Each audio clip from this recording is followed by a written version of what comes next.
রক্তের গল্পে পৃথিবী নতুন নয়।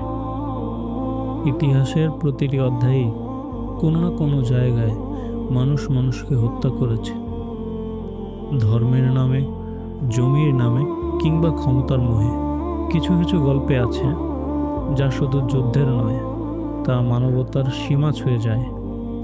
গাজার সেই গল্প তেমনি, যেখানে শিশুর কান্না মিশেছে বারুদের গন্ধে, আর আকাশের রং লাল হয়ে গেছে নিরপরাধ মানুষের রক্তে। 1 বছর পেরিয়ে গেছে সেই অন্ধকার রাতগুলোর। ঘরবাড়ি মাটির সাথে মিশে গেছে, অথচ গাজার মানুষের ঈমান ও দৃঢ়তা মাটিতেই মিশেনি।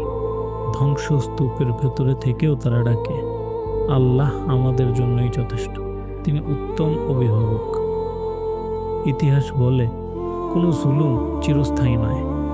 ফেরাউনের প্রাসাদও ডুবে গিয়েছিল, নমরুদের আগুনও ঠান্ডা হয়েছিল। অন্যায় যত শক্তিশালী হোক, একদিন আল্লাহর ন্যায় বিচারে সূর্য উঠবেই। গাজার এই রক্তভেজা অধ্যায় তাই শুধু বিনোদনের নয়, এটি এক বিশ্বাসের প্রতীক যে মিথ্যা যতই গর্জে উঠুক, সত্যের পরাজয় অসম্ভব।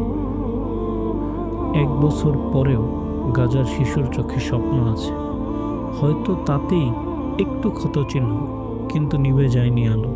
কারণ অন্যায়ের সাম্রাজ্য যত দীর্ঘই হোক, তারা পরাজয়ের অবধারিত।